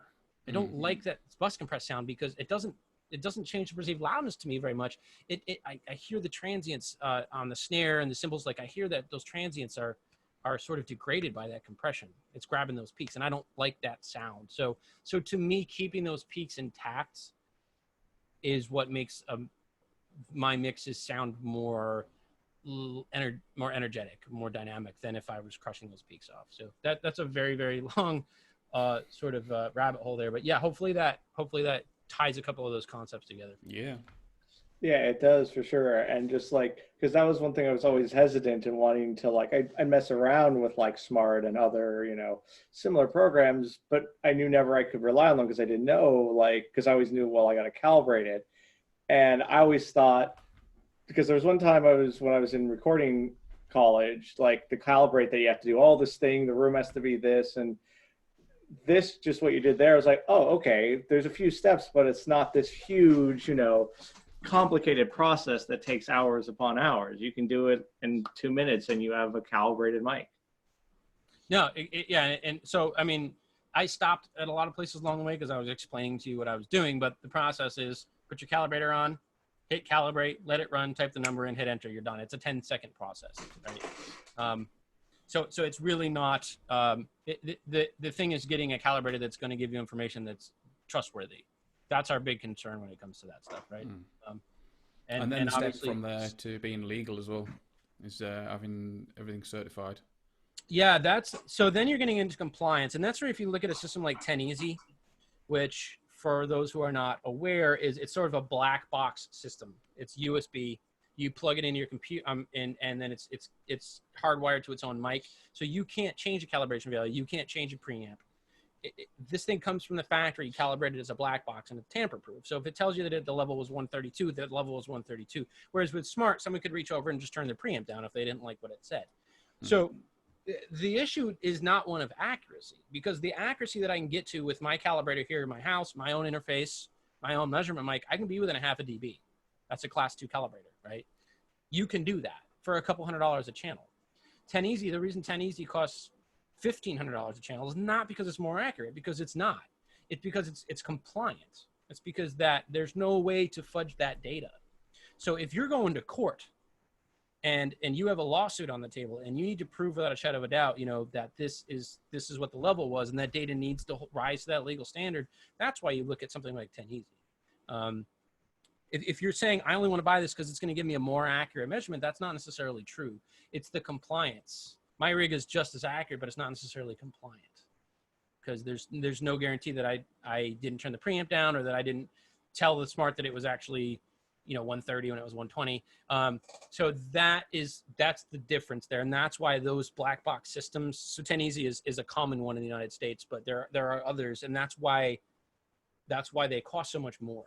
It's because you're paying extra to make sure that data rises to that standard of legal evidence. So for most applications, it's not necessary. Now we see like churches, tours like those units because they don't have to get the calibrator out every time. They can just plug it in at every tour stop and their calibrator and they're off and running. And so if you're running a big tour or a big venue or big festivals with a bunch of stages, that might be worth it, right? But the real reason that a lot of people look to a unit like the 10easy is for that standard where the evidence needs to be on a legal level, because that sounds like a lot of money. But if you remember that you can get fined $10,000 a minute for going over a limit, all of a sudden that $1,200 device starts to look like a pretty good deal, right? Yeah. So Yeah. that's the difference. Hopefully that answers your question. Well, and also kind of to piggyback off of what you said too, Michael, is with OSHA is like, they always complain like, oh man, to put railings in is going to cost us $2,000. And then you can easily put the argument saying, do you want to spend $2,000 now to put railings, or would you like to spend $500,000 because someone died? You know, it's that usually gets things, that gets the money there a lot quicker when you can put the, would you like to be sued? Right. And it's unfortunate that in a lot of circumstances, that argument unfortunately carries more weight than, well, why do don't you want to not hurt people? Right. Like that should be, that should be enough. Oftentimes it's not, but you're right. It's the same idea. So, the two situations where I would recommend something like 10easy would be, number one, you're dealing with a situation where you don't want to have to get a calibrator, or house of worship is a great example. A lot of volunteers, they're not trained system engineers. So with 10easy, you plug it in, Smaart sees that it's calibrated, you're done. So to not have to deal with those variables or to try to walk someone through that process, right? That may be worth the investment. Or if there's a legal liability compliance issue in play, if you're a city and you're holding a festival to a certain spec, or you're a venue and you already have noise complaints from the neighbors, and you need to make sure that the acts that come into your venue are complying with your rules. And those are the situations where, like I said, that investment starts to make a lot more sense. Yeah.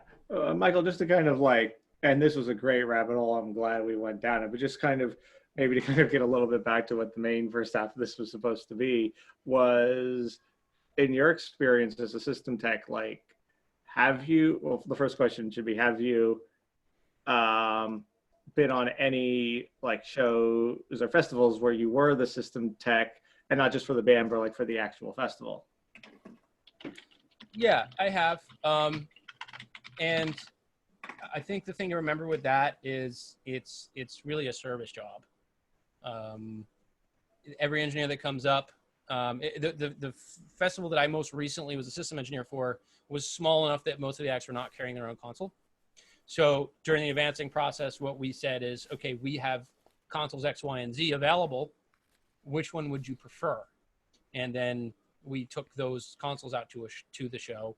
And so I have to manage what engineers coming up and trying to get time on this console. And with this band's on stage, I got the next person who's trying to load their show file on that console, and then figure out who's going to drive the PA through what matrix. I have to make sure that each one of these engineers has a target curve they want to hit. So do I need to give them access to a DSP layer so they can tune their system? It's really about giving those engineers everything they need to do with their job.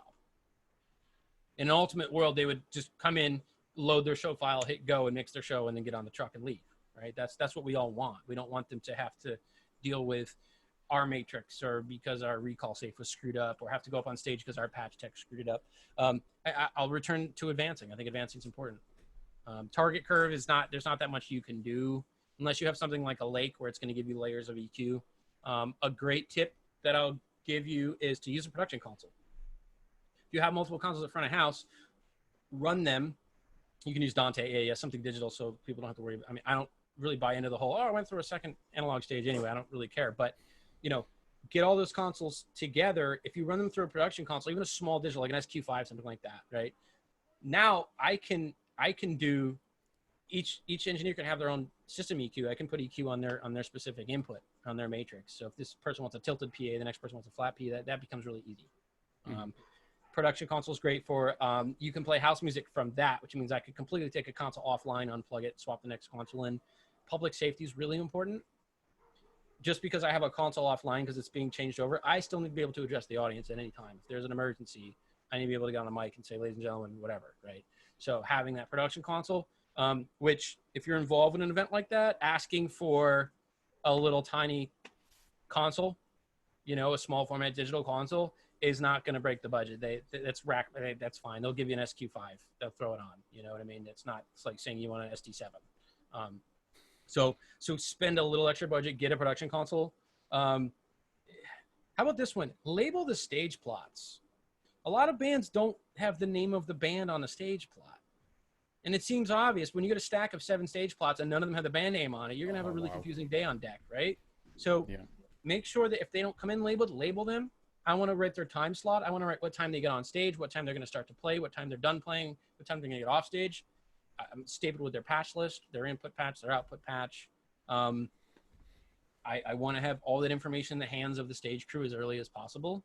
We've all been on the shows where you show up and you're the local hired gun, you're with the local production company. And, you know, I've got the thing where I got to mix monitors for 5 openers and then the headlines are going to come in. Well, I've had situations where I have a band going on in 5 minutes and no one's given me an input list yet. So what do? Patch it 1-to-1 and hope for the best, right? So that's just not good. And that makes me, as the local tech, I don't feel good about that, right? And I'm like, man, this is going to suck. And it's not, you know, I'm going to do the best I can. But I want to put everybody in a position to do their best work. So I want as much documentation as I can get from each band that's coming in. I want to, if you send me your show file ahead of time, I'll have it loaded onto the desk and waiting for you when you show up, right? Do you want your subs on an aux?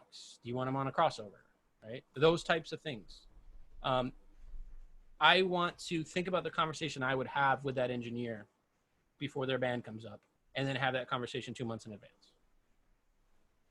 And so when they show up, right? I mean, I don't know. I don't have any huge sage wisdom here, but I'm thinking about those types of events.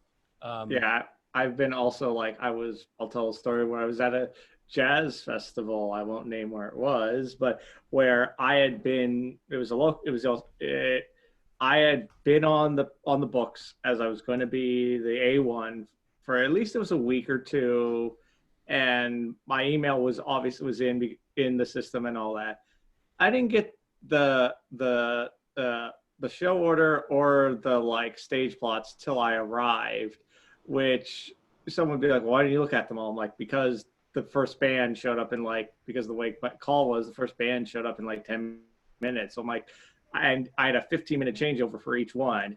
So I'm like, this would have been really useful to know, like, that this existed when you hired me for the gig.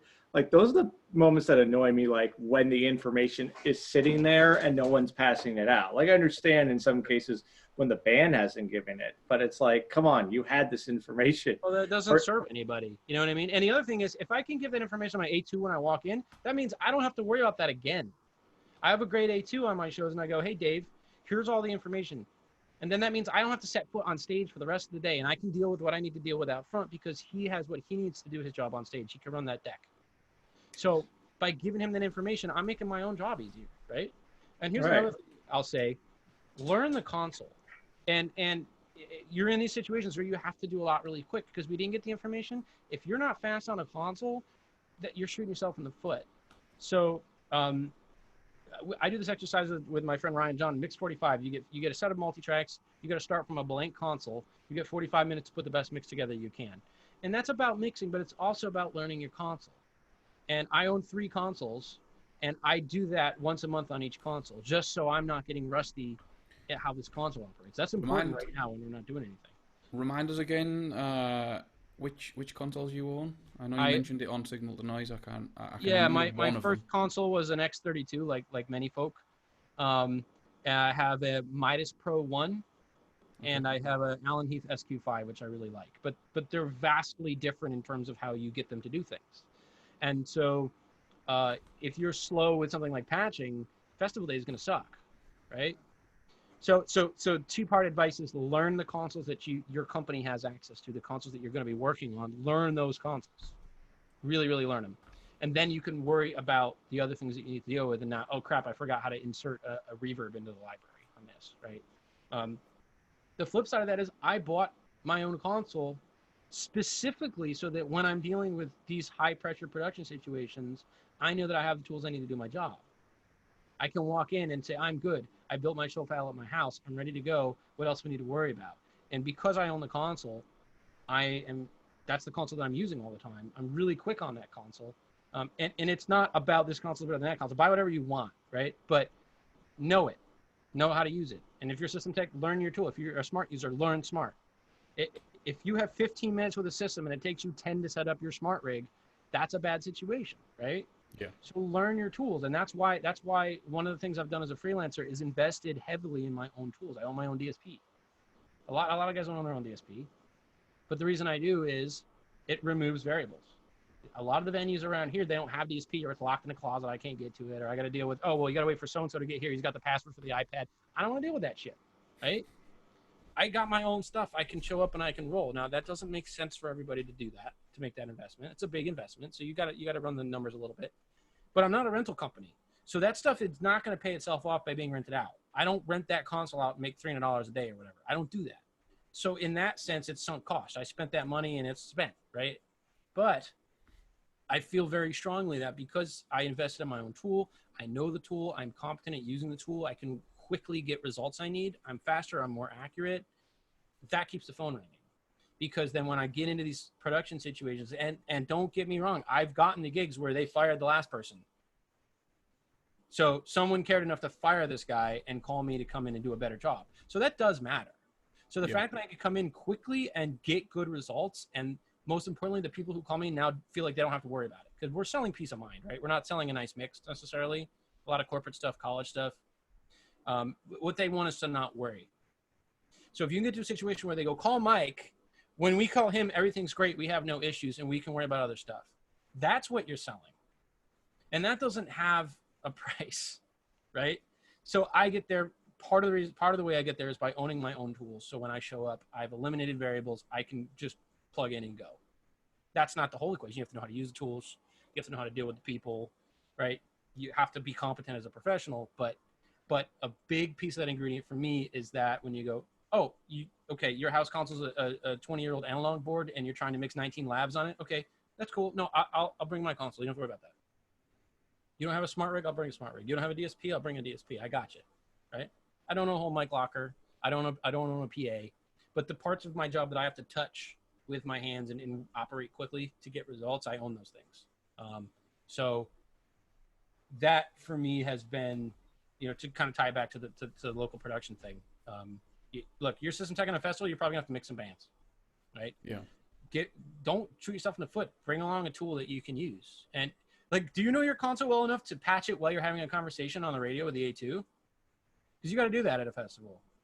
So some consoles, and I love my Midas console, but their patching is way different than everyone else's patching, right? Have you ever used patching? I love whenever you read a review of the Pro Series. They universally will say, great console, but the patching makes no sense, right, no matter what. And it's fundamentally different, right? I don't necessarily have an issue with it, but I know that it's very different than patching my SQ. It's very different than patching an LS9. It's very different. So if you need your 100% mental capacity to patch the next band, that means I can't talk to my A2. I can't talk to my production manager. I can't talk to the other production people who I need to talk to make that happen. And that's just not helpful. So I mean, like, the first time, so to tie in directly to that, every time I launch Smaart, I reset to defaults. Which makes people go like, what? Because they feel like, oh, I've got it set up the way I want. If you've taken a training class, you're going to get halfway through the third day before you adjust any settings. So to open it up and go, I want to use this device, name the device, and then I want to use these three inputs, name the three inputs. Now you're done. Uncheck all the stuff you're not using. So when you go, where do I want to route this pink noise? You only have the two choices that you're actually going to use. When I have to pick an input for my device, I only have the three inputs that I'm actually going to use. I remove clutter from my view. I don't want to see it. So by only enabling the stuff I'm going to use, I can go from factory defaults to taking a transfer function measurement in 90 seconds. And just do that. Do that with your console. Do that with your DSP. Learn these tools. You know what I mean? Yeah, and that was kind of in a weird way. The nice thing about the demo is because it resets every time. I was like, every time I'd boot up the demo, I'd be like, okay, and like I have to go to IO instead of, but because I had to do that every single You're time. Really fast now, right? Yeah, I really know how to do that, even though I don't own it. I know exactly what the muscle memory is to get that started. And it was interesting. I unfortunately don't have the financial means to buy a console or even rent one. But what I do before COVID hit was I'd often get to a venue early, and just to set it up and like play my tracks around, but so I could actually figure out, okay, this is how this does. Or like sometimes I'd eat up my break. Like I'd have lunch, I'd scarf down my lunch and then go right back to the wash my hands, go back to the console, and like, okay, here's the file I saved, know that worked. And I would then make a file I would call test, where its only job is for me to mess around, see what breaks. And if I break something, I just reload the good file and there we go. And it's, or I would stay late. Like in fact, one show I just stayed an hour late. It made driving home suck, but I had that hour where no one was in the building. It was just me. Yeah, so man. I could figure it out. And though you mentioned a bit about the A2 and kind of to a little bit segue on to for multi-scale events is, you know, we get always so used to like when we're like the only person doing sound and that's it. But when we get to this big scale, one of the many lessons I learned from my big scale events and conventions is learn to sometimes rely on other people, because we sometimes, I don't know about other people, we get so much of like, okay, I've worked all this, I know all this, I don't want someone messing it up. Well, sometimes, like some people we know we can't trust, but it's like sometimes you have to like delegate some of the responsibilities. You can't do everything by yourself. Like, No, you're right. And I think, you know, like the A2 that I work with most of the time is fantastic. And I know that if I hand him an input list when I walk in, that I literally mean that I don't have to set foot on stage for the rest of the day, because he has the ability to deal with things. Now, if the console's on fire, I want you to call me on the radio and tell me the console's on fire. But I don't have to go up there and do like, oh, well, should we use this subsnake for the drums? Or use this? When I'm dealing with a large scale event, I can't make the decisions on that level of granularity and still be paying the attention to the things that I need to pay attention to. Because I'm usually the crew chief, production manager, right? I have multiple hats on. So the fact that I have someone who can handle the stage, who can place microphones, you get to a point where I know that when we start line check, the stuff is coming down the snake, it's showing up on my console where it's supposed to. So my locus of control ends at my console inputs. That's fantastic. I can worry about the mix. I can worry about the system DSP. I can worry about the rigging of the system and how it's tuned in the space.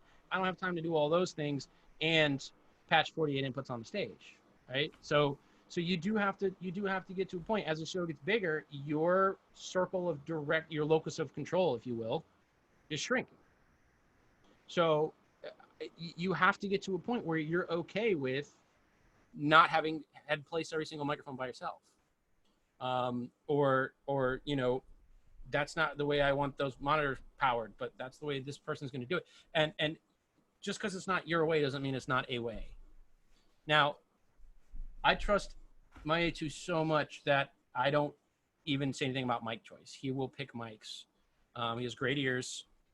One time in one of our gigs together, I've had to get on the radio and say, this is just not working for me out front. When I get 4 EQ filters into a vocal, that's not a good mic probably, right? So for that artist.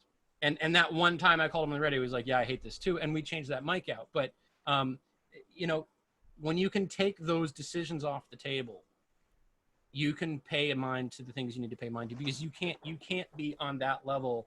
And also, should this be a 20 or 25 foot XLR? You can't do those all. Can't do all those things. Yeah, which sorry, go on. Which I was just, yeah, which is at my level where most of the gigs I'm at, I'm the only A on it, and there's might be other people, but I'm the only audio guy. I look forward to the day, because like my least favorite part of my whole job is, you know, putting out the cable and plugging everything. I'm like, look, I want to focus at front of house. I welcome the day when I get an A2 constantly, him or her. I will thank them so much every day. Just like, thank you. You are doing the stuff I don't want to do. And a good A2, you know, I mean, a bad A2 is a rough day. That's a rough day, because now I have to go behind them and redo stuff. Oh yeah, I had one event concert where I sent the kind of A2, not the A2, but they acted like one for argument's sake. Sent them and they said, look, the band has told me personally they're going with this setup. Use this one. And he used a one that wasn't. So I then had to come in and fix it. And I also did it in a time crunch because they didn't want to pay an extra hour for me to arrive early. So they had the house A2 do it. And it's like, oh, so like you said, yeah, sometimes a bad A2 is worse than having no A2. Yeah, and I think, you know, also like a lot of the way that I run my cables, the way that I label stuff, that's particular to me. So taking some time and saying, hey, here's how I do this. Let me show you. And don't say, do it the way I do it. What I say is, I'm going to show you how I do it. So if you see it, you're not going to be confused. You're going to be able to decode. I'll make some joke about how I'm obsessive compulsive or whatever. But like, let me show you what I'm doing so that you'll be able to have a good day and not be mad at me all day because you don't understand what I'm doing. And one of my things is, if you work with me, I want every cable labeled on both ends. Every single cable you run, I want you to pull out spike tape and label it on both ends. And that sounds really annoying until something screwed up during the show and you got to fix it really quick. You're going to be really glad that happened. And that has saved my ass so many times. You know what I mean? So it's stuff like that, just saying, hey, let me show you this. And then that's a thing they know now. And so you can kind of really get someone to step their game up just by taking the time. Another thing that I have to work on is I talk really fast, right? So I have to force myself to slow down, to speak clearly. If I tell 6 people to do this and 6 of them mess it up, they're probably not stupid. I probably gave bad instructions or unclear instructions, or it made sense to me when I said it, but it didn't make sense to you because you didn't understand the context of what I said, or I used a term you didn't understand, or, Liam, you guys have way different vocabulary for the same stuff than we do in the States. Like someone asked me for a new lead one time, and I said, "What the hell is he talking about? He wanted a mic cable." Right. So I think clear communication, which is where we started this conversation and where I'm going to end it, is so important. That one of the first things I will say to people that I'm working with is, hey, if I say something that you don't understand or doesn't make sense to you, or you want more information, ask me. I am never going to yell at you. I'm never going to be upset with somebody asking to repeat something or for more detailed explanation, or just saying, hey, you asked me to do this and I don't know how to do it. That's fine. I want that. What I don't want is to you to guess at what I said or to try to get through it on your own, and then I have to go behind you and do it again, and then the show is behind. That's not helpful, right? Don't lie and say you've done it before when you haven't done it before. Just say you haven't done it before, and we'll do it together, and then you'll know how to do it. That's okay. So I think communication is so important that, when I go, here's what we're going to do, and okay, Scott, you're going to do this, Liam, you're going to do this, I'm going to go this, we're going to meet back here in 20 minutes, and then, right? And you should leave that interaction going like, okay, I have a clear idea of what I'm doing right now. And if you don't, I want you to feel comfortable enough where you can say, hey, can you just go through that one more time? Or I didn't understand what you asked me to do, and let's go through that. But I try hard to create an environment where people feel comfortable asking those things. Because I've worked on shows where I didn't feel like I could go up to the crew chief or the department head and ask a question, or I felt like I was just thrown into it. And that's not a good feeling. I don't like that feeling. No one wants to feel useless on the job site. Everyone wants to feel like they're doing their part, right? And they're doing a good job. So I think, taking 3 minutes when you walk in and just shake hands and say hi and how's everybody doing, and chat a little bit, get to know these people. Once we get going, I work pretty quickly, and we like to work quickly, but I'm going to take 3 minutes when we first get there to just relax and just start off on the right foot professionally, because we're going to spend the whole day together. I want us to have a good day. You know what I mean? So, and if people like you and they want to be around you, they're more likely to go out and do good work. That's what we want. We don't want this guy's a jagoff, I'm going to run sloppy cables, because ultimately you're hurting the artist when you do that, not me. But we don't want to do that. We want to all have a good day here. Yeah, and it's difficult, especially with some load-ins having particularly early starts and load-outs having late finishes. It's not the kind of environment where you want to be being on the wrong side of someone necessarily. It's having that working environment's definitely important. Yeah, for sure, 100%. One thing sorry, just squeeze this in before I completely forget. One thing that you might be able to answer for me, and if just tell me if the explanation would be too long for you for tonight. Speech-weighted noise. What's that for? What's it for? In a roundabout kind of way. You see it used in a lot of tests where you're looking at subjective, so we have metrics like LCONs, STIPA, STI, and they're measurements that are designed to produce a number that in some way reflects intelligibility through a system. Okay. They don't work wonderfully, but if you're working on contractual install work for a stadium or a school or a gym or something, a public space, one of the things that you might see in that contract is when this thing is done, it should have an LCONs rating of X or a STIPA rating of this. So they want you to meet certain bars for intelligibility for the system. Yeah. Speech weighted noise is somewhat like pink noise that has been filtered to just contain the energies that are representative of how the energy, is distributed in human speech. And so it's often used in conjunction with those types of determinations, where I don't care what my RT60 is at 20 hertz, because it's a church PA system for a lectern mic. So the other thing that you will use that for is, okay, we're going to drive the system into its limiters. We're going to see what the headroom is like. Well, again, if you're using Metallica and you want to see how loud this thing can go before it hits the limiters, but it's a single microphone at a church, don't use Metallica. Like, you know what I mean? That doesn't make sense. So it's just a signal that passes through the system and behaves much like a speech signal would behave. Okay. That's not a great answer. My friend Sam Fine works. He designs loudspeakers, and he probably have a much better answer for you than that. But yeah, it's at least and again, I don't do a lot of acoustics work, so I don't have a ton of exposure to those types of things or loudspeaker testing. Those are sort of adjacent worlds to my world, but they're not my world. And so you probably get a much better answer from a speaker designer. But yeah, it's generally you're using it in a lot of testing and those types of things where you're looking at speaker design and how it behaves in spaces and stuff like that. Okay, great. You mentioned we're talking about communication, and one of the points I was bringing up in my whole experience. So to kind of give a bit of a long story short, since 2013, I have staffed what I like to call pop culture conventions. So I staffed everything from anime conventions to multi-genre conventions to My Little Pony conventions. And I could make a whole presentation on just the quirks about them, but a lot of similarities between those and like logistics events happen a lot. Like, to kind of start with communication, I'll tell the story of my last year at one convention where I was board op, and then the next year decided to do something else because of a variety of things. But one of them was that the event I had done, which was a gala, which had this theatrical thing and had a whole silly story behind it and had cues and all this. And I had done it the previous year and just kind of only gotten the script a week before and all the cues. And then the next year I was like, all right, we got time. I want to really up this. And I had like been on the like Skype rehearsals and all this, and was talking with people. One of the things I had done was something I saw, because I also, as a local stagehand, I've also been, the local crew on Broadway tours that came through. And I saw often that they would have pictures of the actor with the microphone. And I was like, okay, that's really smart, because like, and it would be a picture of them, either the glamour shot of them doing this or in costume, or either way to figure out, oh, this is so-and-so, because most Broadway shows have a huge ensemble. So even if you're good with faces, it's hard to remember who's who.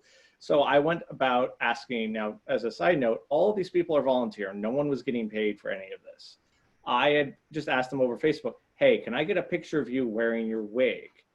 And almost all of them said yes, but a few of them were like, just use the older picture. I was like, Jesus, I don't need a professional photo. I need a selfie, because the person who was going to be the A2 on that with the rented gear doesn't know who your character is. I know who your character is because I know the show and who you are. He doesn't. So I printed this all out. And I had, long story short, I originally wanted to do the main stage for the music festival that we had. But they're like, hey, we know you can do theatrical stuff. Can you please handle the gala? It's always a pain. And I said, sure. And they said, you get your pick of a board as long as it's not insane. And I said, I want a Midas Pro 2C. And the AV company only had a 2, which to us, we're like, whatever, it's another bank of faders. To someone who knows jack squat, that thing's the equivalent of using an 18-wheeler to pull a little red wagon. So, and there was also, during the setup day, I had said it, I wanted straight to look at the stage. And I was like, cool. And I put, me and the AV people were setting it up, putting the board, getting it going, cool, signal. I get from one of the higher ups, the convention, not the convention center, of the convention itself, says, you need to move the board over there. I'm like, why? Give me a reason. They said, the board's in the way of the camera. The camera, and it was this little dinky, like, handheld one. So we then had to wait because we couldn't move it without the venue people. So we had to wait 45 minutes. That just ate up programming time. And that's the short version of it. There's just so many things that happen. I'm like, why does this eat up so much time? So already learning of communication, I'd be like, that would have been really good to know when we were setting this up to say, hey, in this room, we need a clear line of sight for the camera. I'm like, cool. I would have then put it, I would have put it house right to begin with, and would have gave me a bunch of time. Now there's some other lessons I learned from that who knows, but it was one of those things that kept continuing. And you mentioned can you patch a board while someone's talking to you? I had another bit where we were getting closer and closer to the thing happening. And then someone from the venue was like, oh, I'm so-and-so, and I can operate the room lights. And I was just so focused. I was just like, I thought they were like a staff person or something. And it was just another thing that kept eating up what little time I had left. And it ended up being a disaster because the guy who was from the company, apparently to them, they thought that the Pro Series was just a concert board. You were never to use it for theatrics. I'm like, what do you mean? So when I loaded my console file that had a bunch of these, I didn't know about the concept of channel safes. So we had made this great EQ, and then I realized mid-show, oh crap. So I had to, every time I went to a new scene, I had to quickly throw and find the preset that I made of the EQ, and so it ended up being a disaster. And they're like, well, we weren't impressed by it and all this. We were told we're gonna have our socks blown off. And I then tried to explain to upper management what happened. And I told the story about using the pictures, and their first response when they heard that was, that's too big for us. You're the biggest freaking My Little Pony convention in the world right now, and something that's industry standard is too big for you. And it was just like, some people won't get it. Like, we can, to kind of segue back to the SPLs, like, we can talk till we're blue in the face to some people, and they're just not going to get it. Well, I think you gotta, what's the end result for them? What do they want? I mean, what are they looking to get? The guy in my theater was not looking to get educated on scale metrics. He doesn't care. He runs a box office.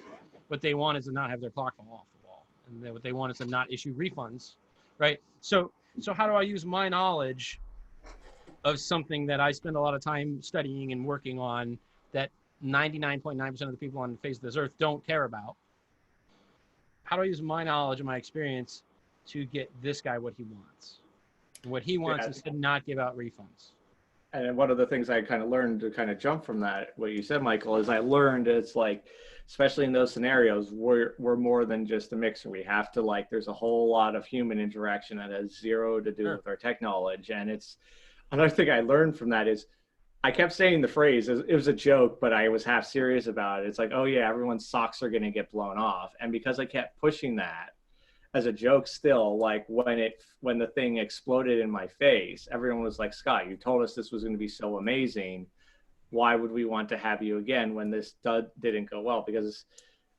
And I forget, during Nathan's interviews with somebody, he said, if you're going to ask for all these toys, make sure you damn know how to use it and produce a result. Or when it fails, guess what? Lighting or video or anyone else is going to get it next time, and you're not. So, right.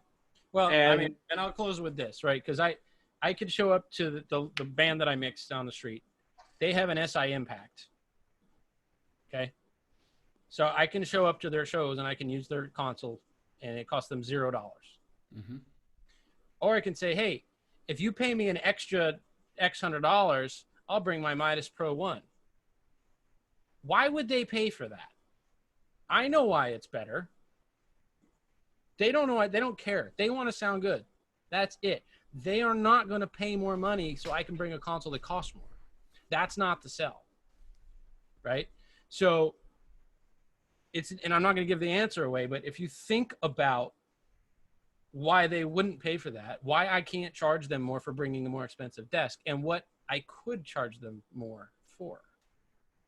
So there is a universe in which I can go back to this band and say, yeah, but for an extra $200, this. Mm.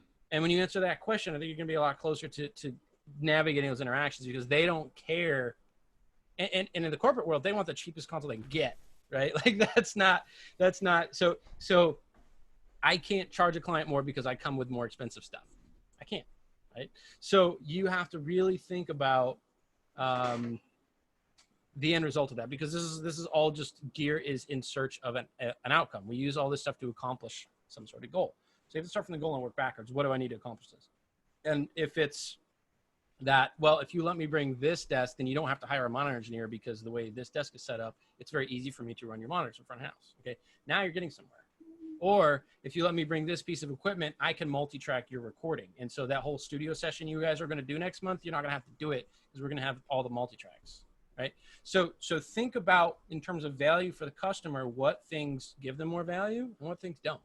Because I would love to mix on my Midas all the time instead of this other thing or this other thing. But sometimes that I can't sell that, right? Because at the end of the day, who's paying for that? Or I go, it's mine, I'm going to bring it. I don't care if I'm making money. That's fine too. But it's very hard to turn around for a client and say, you've already sounded good, but now you should pay me more money and you're going to continue to sound good. Why would they do that? Right? So those are kind of the traps. So anyways, gentlemen, it's been fantastic chatting with you. Thank you for having me. Thank you for your time, Michael.